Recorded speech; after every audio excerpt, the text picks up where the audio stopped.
Hi, this is Sherry Veronica.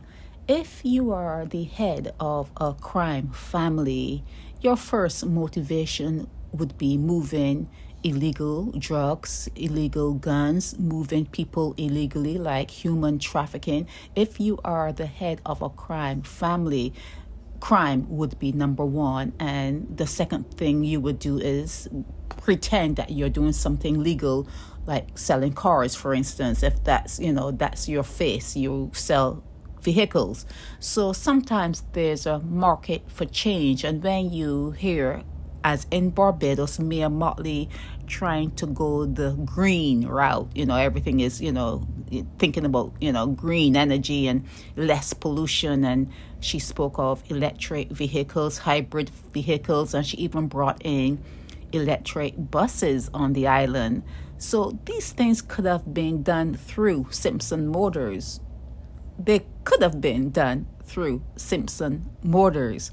But like I said, first things first, sometimes if there's a market for change and the head of that Masonic organization does not want to change, you have to sidestep.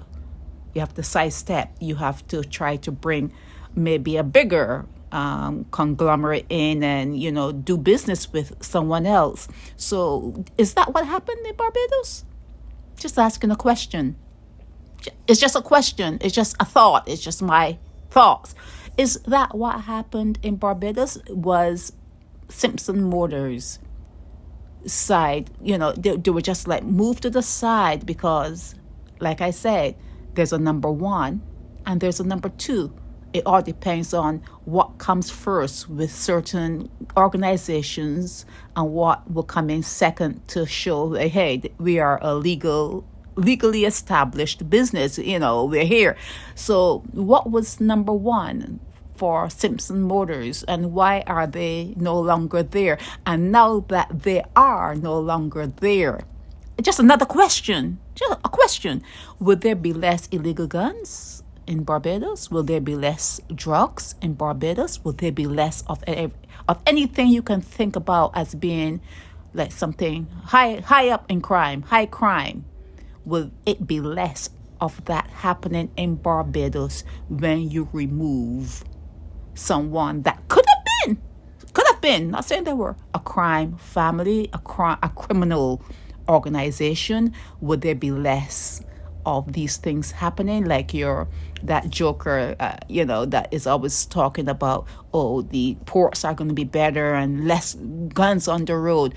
Did he know that this change was going to be happening in Barbados? That's why he felt so confident to say that things were going to be different in terms of crime, that things were going to be different. Less guns, less drugs, more green, looking more to the green path as opposed to being polluted with all the exhaust and that kind of stuff. So why did Mia allow Simpson Motors to go out of business? It could be a market for change.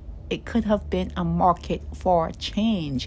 And if you have set up yourself as a crime family, you're going to think about where your money is coming from mostly. And if you're a crime family, you may not want to be part of that market for change.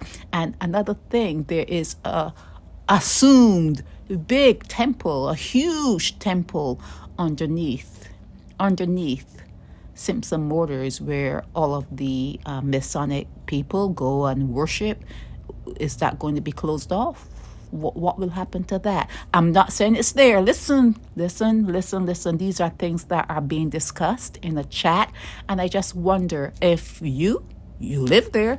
Do you know of that temple? There are secret entrances right there in the parking lot where you can go under the sales area, underground, and access that Masonic temple. Do you know where it is?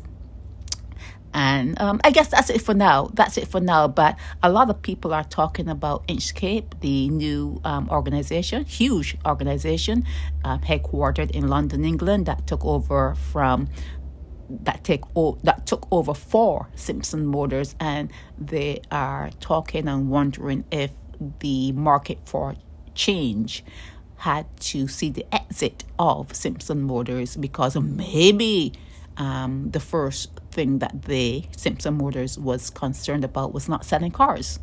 It's just all thinking, not accusing, don't know, just thinking, just discussing things.